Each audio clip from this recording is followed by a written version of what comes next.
देख रहे हैं न्यूज नेशन। मैं हूं आपके साथ अंशिका और सबसे पहले शुरुआत इस वक्त की अहम खबर से। प्रधानमंत्री नरेंद्र मोदी आज अपने संसदीय क्षेत्र वाराणसी के दौरे पर रहने वाले हैं। आपको बता दें कि प्रधानमंत्री बनने के बाद उनका ये पहला दौरा होगा। 2019 में मिली प्रचंड जीत के बाद पीएम मोदी दूसरी बार काशी दौरे पर जा रहे हैं। वाराणसी में पीएम मोदी पेड़ लगाओ मुहिम की शुरुआत करने जा रहे हैं। सबसे पहले पीएम मोदी वाराणसी एयरपोर्ट पर लाल बहादुर शास्त्री की प्रतिमा का अनावरण करेंगे। इसके बाद पीएम नवग्रह वाटिका में वृक्षारोपण अभियान की शुरुआत करेंगे। प्रधानमंत्री मोदी दीनदयाल हस्तकला संकुल में बीजेपी सदस्यता अभियान की शुरुआत करेंगे और सबसे आखिर में पीएम मोदी वर्चुअल म्यूजियम जाएंगे।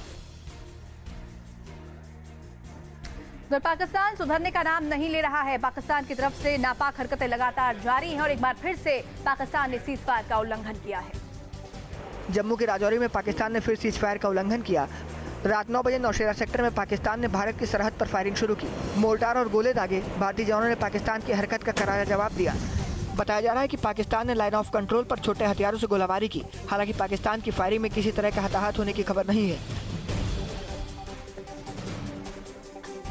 और कल ही मोदी सरकार के दूसरे कार्यकाल का पहला बजट पेश हुआ और आज ही लोगों पर महंगाई की मार पड़ती हुई नजर आ रही है। पेट्रोल और डीजल आज से महंगा हो गया है। पेट्रोल की कीमत 2.5 रुपए और डीजल के दाम 2 रुपए 30 पैसे प्रति लीटर बढ़ गए हैं। बताया जा रहा है कि इससे सरकार की आय में 28,000 करोड़ की बढ़ोतरी होगी। वित्त मंत्री ने कच्चे तेल के आयात पर 1 रुपए प्रति टन के हिसाब से आयात शुल्क भी लगा दिया है। फ्यूल की बेस प्राइस पर केंद्र की एक्साइज ड्यूटी और सेस लगाने के बाद वैट लगता है। राजधानी दिल्ली में 27% वैट लगता है। बढ़ते हैं आगे। अब खबर उत्तर प्रदेश के बुलंदशहर से, जहां पर एक रेस्टोरेंट में जमकर हंगामा हुआ। बताया जा रहा है मामला पति पत्नी और वो के बीच था। मारपीट और हंगामे का ये वीडियो यूपी के बुलंदशहर का है। यहाँ एक महिला किसी युवक के साथ रेस्टोरेंट में बैठी थी, तभी उसके पति और उसका साथी आ धमके और महिला के साथ बैठे शख्स की जमकर पिटाई कर दी। इसके बाद महिला अपने साथ बैठे युवक को बचाने आगे आई और मारपीट करने वाले शख्स की पिटाई करती नजर आई। महिला के पति और उसके साथ आए शख्स ने महिला के साथ बैठे लड़के को इतना पीटा कि वो बुरी तरह घायल हो गया। इस घटना के 3 वीडियो वायरल हुए हैं। इस मामले में पुलिस ने मारपीट करने वाले दोनों आरोपियों को गिरफ्तार कर लिया है। और अब खबर मथुरा से, जहां बारिश के बाद राहत की उम्मीद की जा रही थी, लेकिन आफत बनकर आई है। यहां मंदिर परिसर में पानी भर गया और पर्यटकों की संख्या भी कम हो गई है। मॉनसून आया नहीं कि जलभराव की खबरें आने लगी, लेकिन अगर ये हाल मथुरा के गोवर्धन के विश्व प्रसिद्ध लक्ष्मी नारायण मंदिर का हो तो बात थोड़ी अजीब है। पहली बारिश में ही मंदिर में पानी घुस गया है और ये हाल तब है जब महज 7 दिनों बाद मुडिया पूर्णिमा मेला लगने जा रहा है। जलभराव से मंदिर में काम करने वाले सेवायतों और दर्शन के लिए आ रहे श्रद्धालुओं को मुश्किलों का सामना करना पड़ रहा है। सिर्फ 7 ही दिन बचे हैं। जरा सोचिए, ऐसे में विश्व प्रसिद्ध मुडिया पूर्णिमा मेले का आगाज कैसे होगा। भक्तों की संख्या काफी कम है। जब उनकी तादाद लाखों में होगी तो अंदाजा लगाइए परेशानी का सबब क्या होगा। सिर्फ 3 घंटे की बारिश में ही सारे दावे खोखले साबित हो गए हैं।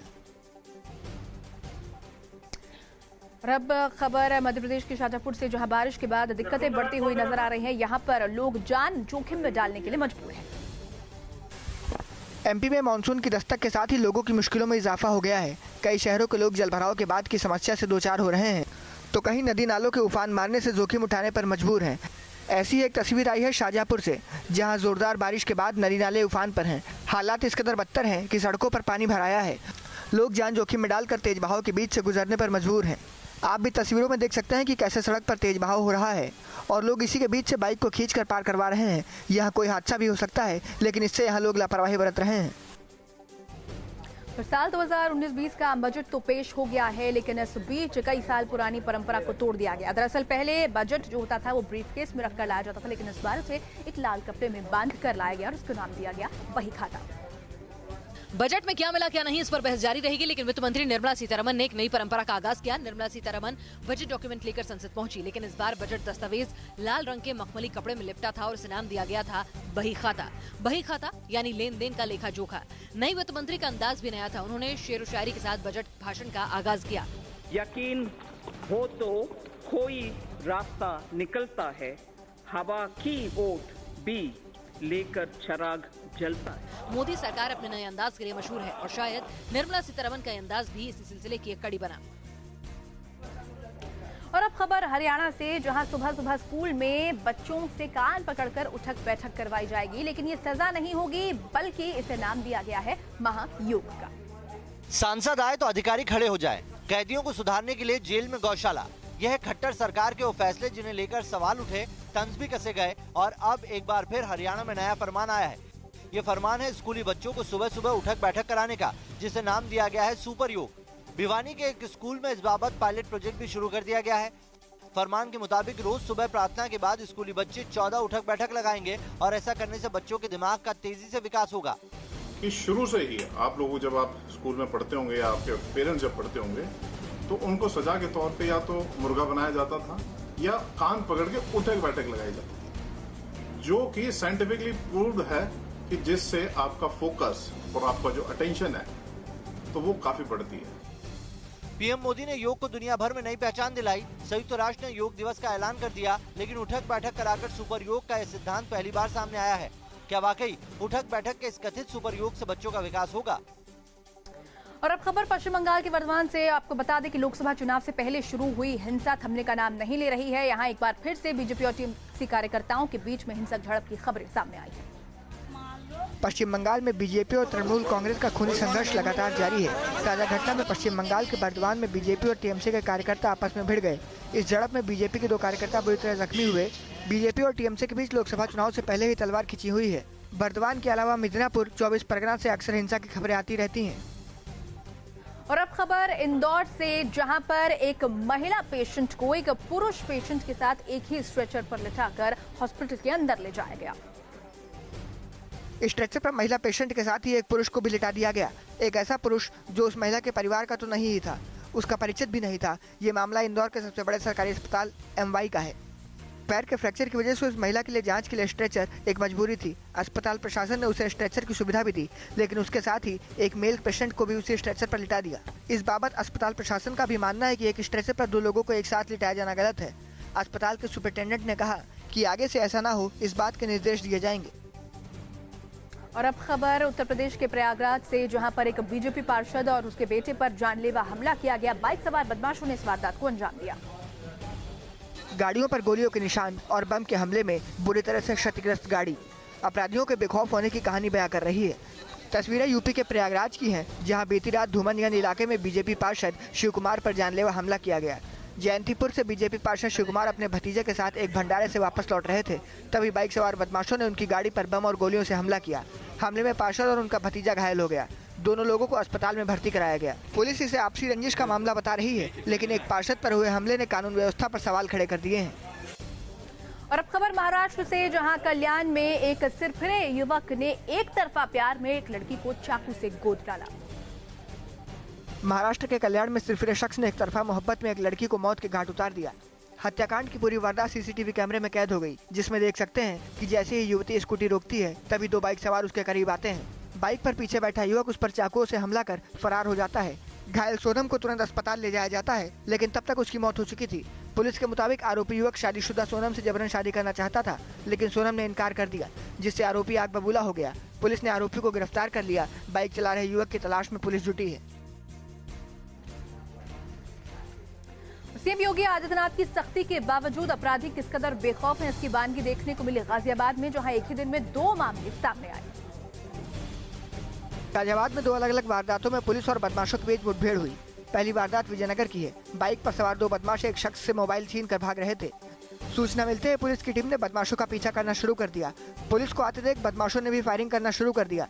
पुलिस ने भी बदमाशों को रोकने के लिए फायरिंग की। मुठभेड़ में एक बदमाश गोली लगने से घायल हो गया, जबकि दूसरा बदमाश फरार हो गया।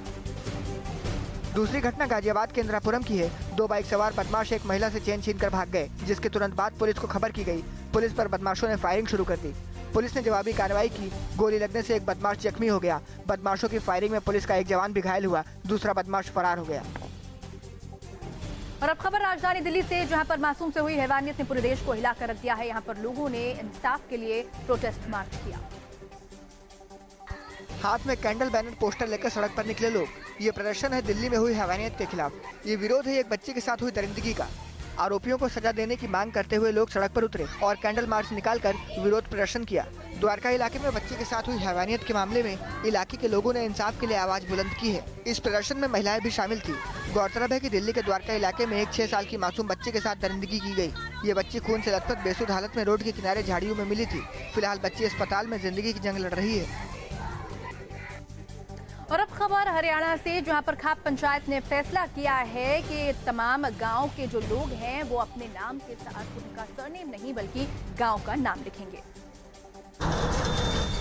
जात पात के भेदभाव को खत्म करने के लिए हरियाणा के जींद की एक खाप पंचायत ने अनोखी मिसाल पेश की है। अब 24 गाँव के लोग अपने नाम के साथ गोत्र न लिखकर गाँव का नाम लिखेंगे। जींद की सर्वजातीय खेड़ा खाप ने अहम फैसला लिया है। इस खाप में इलाके के 24 गाँव आते हैं। सभी 24 गाँव के लोगों को इसका पालन करना होगा।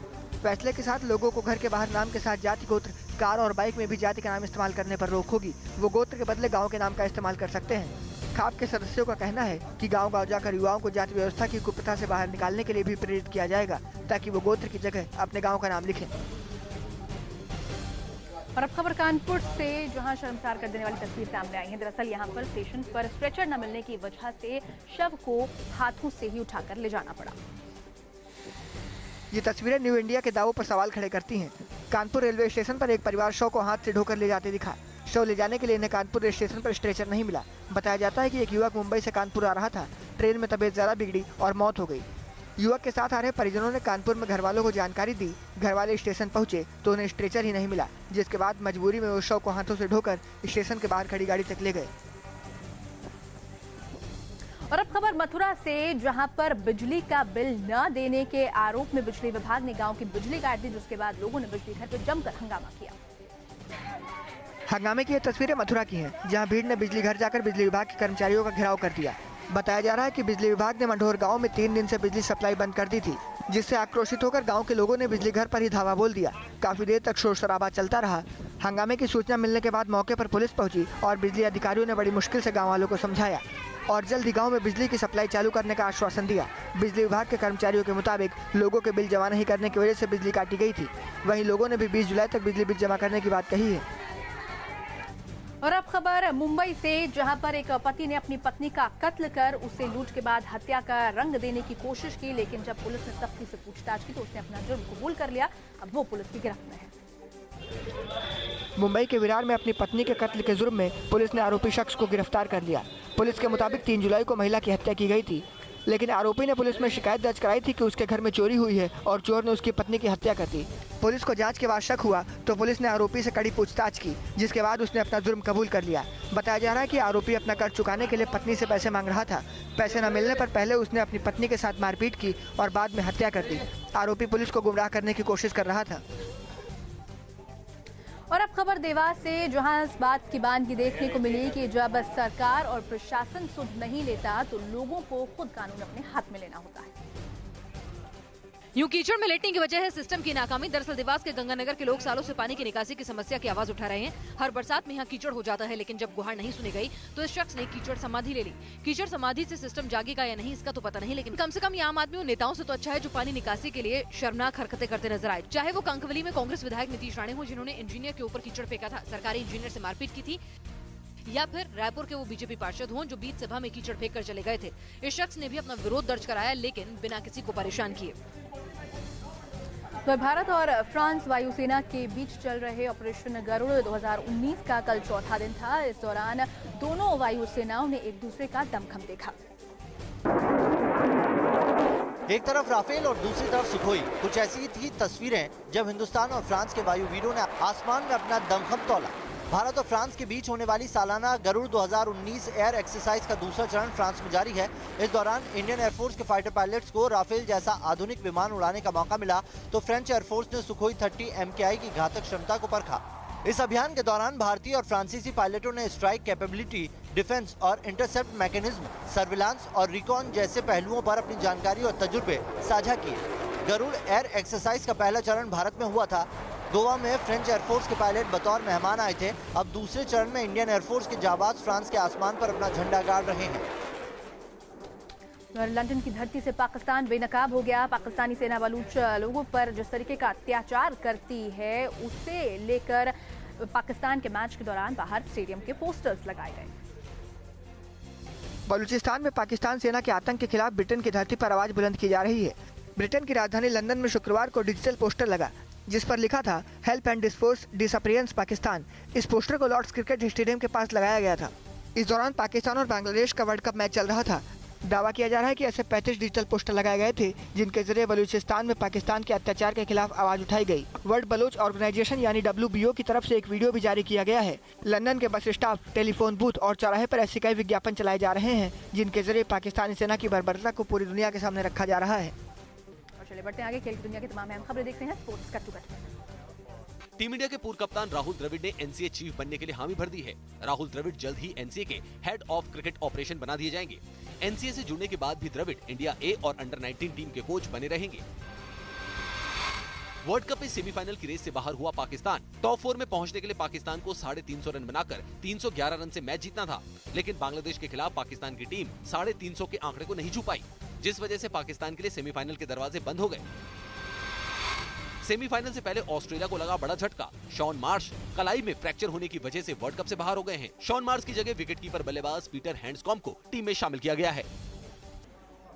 और अब खबर जम्मू से, जहां पर भारी बारिश के चलते हाईवे पर मलबा आ गया।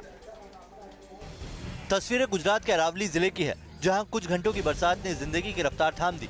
वीडियो में आप देख सकते हैं कैसे बच्चों के एक स्कूल का मैदान बड़े तालाब में तब्दील हो गया और मासूमों को इस जलभराव से होते हुए स्कूल जाना पड़ा। जम्मू के डोडा में बरसात की फुहारें पड़ी तो थोड़ी राहत महसूस हुई, लेकिन कुछ ही देर में बरसात बढ़ी तो मुसीबत का सबब बन गई। डोडा में हुई भारी बरसात की जद में आकर कई जगह गाड़ियां बंद हो गई तो आंधी के चलते पेड़ गिर गए। नतीजा हुआ कि हाईवे को भी कुछ देर के लिए बंद करना पड़ा। हिमाचल के सोलन में भी बरसात का कहर देखने को मिला। आसमान से इतना पानी बरसा कि सड़कें भी झील जैसी नजर आने लगी और पहाड़ों पर बनी बस्तियों में पानी घुस गया, जिसके चलते रिहायशी बस्तियों से लोगों को रेस्क्यू करना पड़ गया। दिल्ली एनसीआर में भी दोपहर के वक्त बारिश पड़ी। दिल्ली में हल्की हल्की फुहारें थी तो दिल्ली से सटे नोएडा में मूसलाधार पानी बरसा। शुक्र इतना रहा कि गुरुवार की तरह कहीं भी भारी जाम नहीं लगा।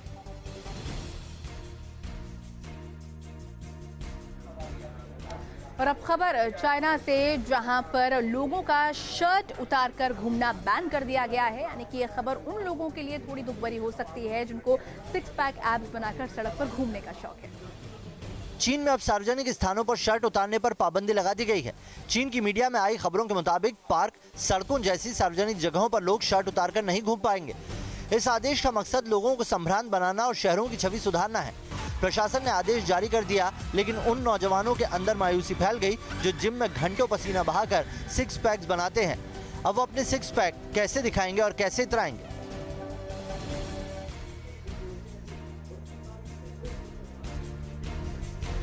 चले बढ़ते हैं आगे और अब खबर अल्जीरिया से, जहां पर लगातार विरोध प्रदर्शन जारी है। दरअसल यहां पर अंतरिम प्रधानमंत्री और अंतरिम राष्ट्रपति को हटाने के लिए प्रदर्शन किया जा रहा है। उत्तर अमेरिका के देश अल्जीरिया की सड़कों पर यह हंगामा बरपा है। राजधानी अल्जीरियस में हजारों की भीड़ में लोग हाथ में झंडे और बैनर लेकर नारेबाजी करते रहे। प्रदर्शनकारियों ने अल्जीरिया के अंतरिम राष्ट्रपति अब्देल कादेर और अंतरिम प्रधानमंत्री नूदेन बेरजेई को हटाने की मांग की है। अल्जीरिया में अभी हाल ही में 20 साल शासन करने के बाद अब्दुल अजीज बेतफ्लिका ने राष्ट्रपति पद से इस्तीफा दिया है। अंतरिम राष्ट्रपति और प्रधानमंत्री दोनों बेतफ्लिका के करीबी माने जाते हैं। प्रदर्शनकारी देश के राजनीतिक ढांचे में बदलाव और जल्द से जल्द राष्ट्रपति चुनाव करने की मांग कई महीनों से कर रहे हैं। चले बढ़ते हैं आगे। अब खबर राजधानी दिल्ली से, जहां पर आम के शौकीन लोगों के लिए अच्छी खबर है। यहाँ पर मैंगो फेस्टिवल शुरू हो गया है, जहां आम की तमाम वैरायटीज देखने को मिलेंगी। राजधानी दिल्ली के 31वें मैंगो फेस्टिवल का आगाज हो गया। 3 दिन तक चलने वाले आम महोत्सव में 500 से ज्यादा आमों की प्रजातियों की प्रदर्शनी लगाई गई है। प्रधानमंत्री नरेंद्र मोदी और गृह मंत्री अमित शाह के नाम पर रखे गए आमों को भी यहाँ रखा गया है। मलिहाबाद से आए आमों को नमो और अमित शाह नाम दिया गया है। उत्तर प्रदेश, हरियाणा, बिहार और पंजाब से आम उत्पादक आम लेकर यहाँ पहुँचे हैं। मैंगो फेस्टिवल का उद्घाटन दिल्ली के डिप्टी सीएम मनीष सिसोदिया ने किया। दिल्ली के जनकपुरी हाट में शुरू हुआ मैंगो फेस्टिवल 7 जुलाई तक चलेगा। ये फेस्टिवल दिल्ली टूरिज्म दिल्ली सरकार के साथ मिलकर मनाता है। और चलिए इसी के साथ इस बुलेटिन में इतना ही। खबरें आगे भी जारी रहेंगी, आप बने रहिए न्यूज़ नेशन के साथ।